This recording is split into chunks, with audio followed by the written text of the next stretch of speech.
Hi YouTube! Today I'm going to be doing a video tutorial on how to install a TRD rear sway bar on your second and third generation Toyota Tundra, covering models 2007 through 2013 for the second generation and 2014 and up for the third generation. Even though they're technically two different generations, the sway bar installation procedure is exactly the same. So the part number for the TRD sway bar that's going into this 2010 Toyota Tundra double cab with a 4.6 V8 is Toyota PTR 11-34070, and I decided to go with the TRD option because it's going to guarantee a good OE fit, and from what I understand is that you'll get fantastic performance and less sway on the rear end of the truck when cornering. So this is what the sway bar components look like once we've removed it from the shipping carton from the dealership. And of course, inside the shipping carton we've got the main sway bar assembly, which is that big, really nice looking red sway bar in the back. Our two sway bar end links, the sway bar bushings, the U-bolts that would connect this up to the axle, as well as the hardware kit and various little bits and pieces like these pass-through bushings, as well as lubricant. And of course we've got our packing list of items that are supposed to be inside the box, and Toyota has always been really good at giving you guys a detailed list of all the different parts that are contained in the box to ensure that you have everything to complete the job. Now, it's always a good idea to go through line by line to make sure that you've got everything. However, I will say that I have yet to see Toyota ever actually make a mistake in their packing of their aftermarket accessories. Now, with every purchase of a TRD sway bar, normally Toyota includes a very comprehensive to-do instruction booklet to teach any person with some basic mechanic skills on how to do the installation. However, in this video, I'm actually going to be taking this printed representation of the procedure and translate them into a video that everyone can actually understand. Now, before we do any work on our Tundra, we want to make sure that we've applied the parking brake and chalked at least two of the four wheels, preferably the front, especially if you're on an incline. Now, one of the things prior to installing our TRD sway bar is to take into consideration whether or not we've got a factory-equipped towing hitch. Now, it's interesting because in the instructions, Toyota's implying that some Tundras actually came without a factory tow hitch, which is odd because I have yet to see the thousands of Tundras on the road not come with a factory tow hitch. And so this video here is actually going to show you the instructions for a truck that comes with the factory class 4 hitch. So this is what the rear of the underside of my 2010 Tundra looks like, and as you can see, it's pretty plain. And this is what most Tundras actually look like, regardless if it's a 4.6 or a 5.7 edition, because Toyota doesn't actually include a rear sway bar from the factory, which actually surprises me quite a bit because from what I understand, upgrading with a TRD or even aftermarket sway bar makes a significant difference in how this truck handles.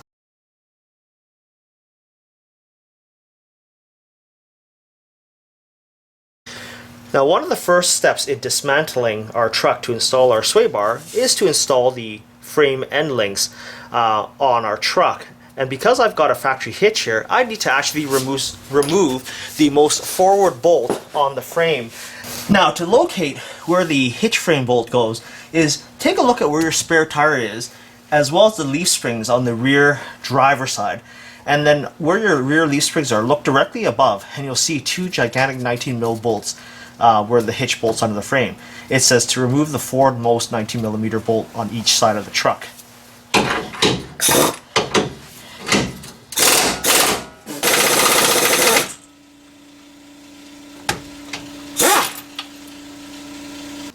Now, to install the frame end links, what we're going to do here is that we're going to take a look at the end link. There's going to be a small side and then there's the larger side. The larger side is what actually is going to go in place of where we just removed those frame bolts. And so what we're going to do here is we're going to take this long 22mm frame bolt and we're going to install it in this manner. You've got the bolt. We're going to take a washer from the hardware kit, slide it on like this, pass it through the big end of the end link. Okay, so if you try to do it on the other side, the lower portion, it's not going to go through.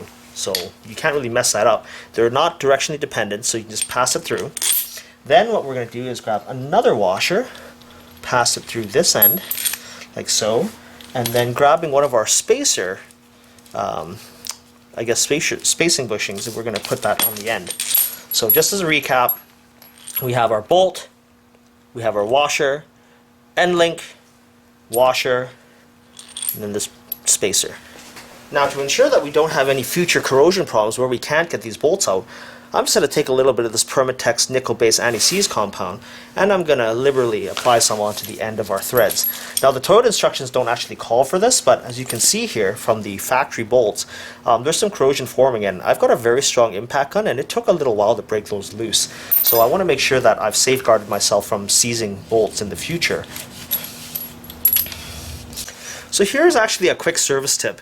So I've actually worked on vehicles where the sway bar end bolts ended up seizing up inside of the spacer on our bushings on our end links. And so Toyota doesn't sell replacement end links that I know of. They make you buy an entire sway bar kit. So one of the good things that I actually recommend people doing is to not only apply anti-seize to the bolt threads, but to actually apply liberal amounts of anti-seize to the bolt shaft itself. And then pass it through the end link. And the reason why you want to do this is that it actually prevents corrosion from forming so easily, and you want to put a lot of this stuff on to the point where it's actually starting to ooze out. And I actually would coat the entire bolt to protect it from rusting, so that, say, 5 or 6 years from now, when I want to take this out, if I ever want to take it out for servicing or whatever reason it might be, that it's going to be easy to take out. So you can see it's all coated thoroughly, and then I'm going to pass it through, install my washer, followed by the installation of my spacer, like that. Now we're going to take a rag and wipe this all kind of clean once it's all installed, but the idea here is that you don't want this piece rusting inside that end link. I'm going to go ahead and just loosely install this end link, hand thread that in to the frame.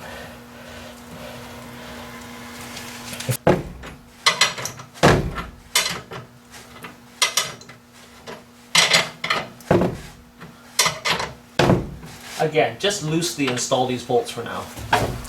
Now that we've loosely installed the TRD sway bar kit's end links onto our truck's frame assembly, we can now go ahead and attach the rear sway bar to the end links.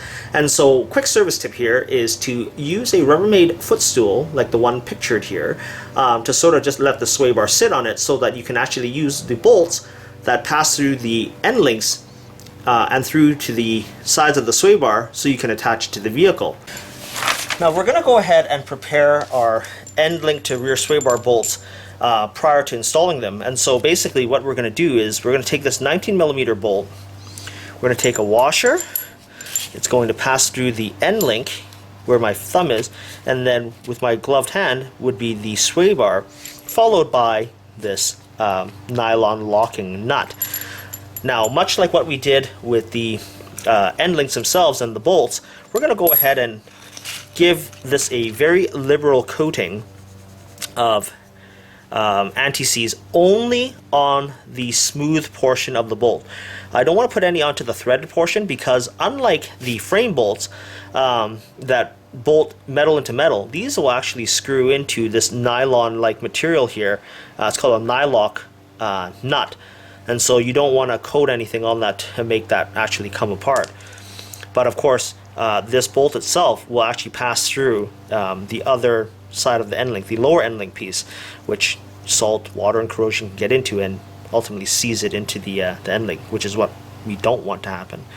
So that's what it looks like. I'm going to pass it through the washer, and now we're going to go ahead and pass it through our end links and into our sway bar.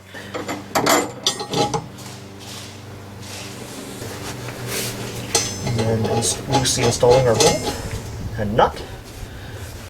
So that's a better view of what the rear passenger assembly looks like. You can see I haven't tightened the bolts down yet, but that's done intentionally until we're in the final stages of completing this job. Now the next step in our installation process is to install these U-bracket bolts onto the rear axle. And Toyota gives specific instructions to state that if you're, depending on the side you're installing on, the placement of these brackets is critical. Since I'm working on the rear driver's side right now, this U-bracket needs to be installed on the outer edge of this brake bracket assembly located right here. So how we're going to get this in is that we're going to take the bracket and we're just going to put it up underneath this brake line here, like so. And then lifting up this ABS sensor cable, with our other hand, we're going to try to get this bracket over the axle like this, near the edge. And then we're just going to twist and turn this bracket over on the axle and then slide it back over, making sure that the U-bracket is not pinching any brake lines or brake wires and that it's sitting on a clean, flat surface. Now, you can give the top of the axle here a rub with your finger just to make sure that there's no grit and grime, and then just place it like so. So now I'm going to install the same U-bracket on the rear passenger side of our truck. And so Toyota says this bracket needs to be installed on the inner side of this brake bracket assembly located right here, holding this little ABS cable. And so we're just going to take our U-bracket and sort of fish it underneath the ABS sensing wire carefully by laying the bracket on top of the axle and then just letting it fall like so. Again, making sure that the bracket sits on a clean, dirt-free top of our rear axle, and making sure that no lines or wires are actually underneath the bracket that will get pinched when we tighten things down. And prepare the rear sway bar bushings by popping them out of the bracket, which are non-directional, and then opening up the included packet of lubricant, and then just opening up the bushings like so, and apply a generous amount to the inside of the bushing, and then spreading it out with our fingers. This is to prevent squeaking of the sway bar. So with a rag, we're just going to clean the spot of where our sway bar bushing is going to be. And then we're going to install our bushing by spreading it open and then sliding the bushing over like so, and then just giving it a couple twists to spread that lubricant onto the sway bar. Take this component here, which is called the axle saddle, and we're going to kind of slide it in between the sway bar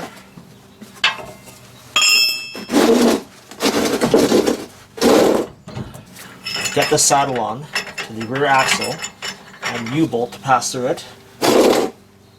And having a helper here is actually useful because, again, we have to kind of manipulate this sway bar up and down so that we can get the saddle on while bolting everything up, and this sway bar is quite heavy.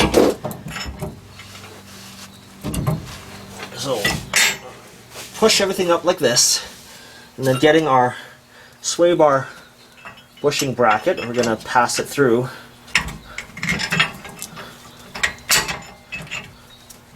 And then loosely install a washer, and then our securing nut. And then repeat the same for the back side.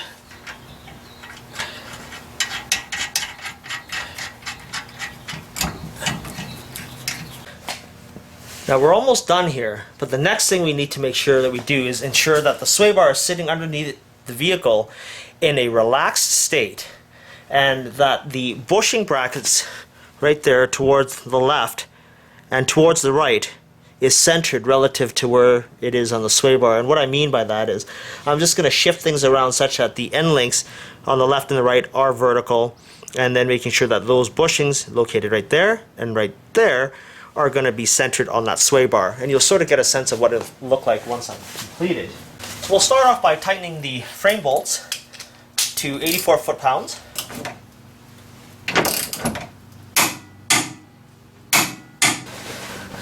Using a 19mm wrench and socket on a torque wrench, tighten the lower sway bar end links to 48 foot-pounds. Go ahead and cross-tighten the U-bolts to 48 foot-pounds. Now when you're tightening this initially, you want to stagger the tightening from the back to the front so that you're spreading out the torque evenly on the U-bolt.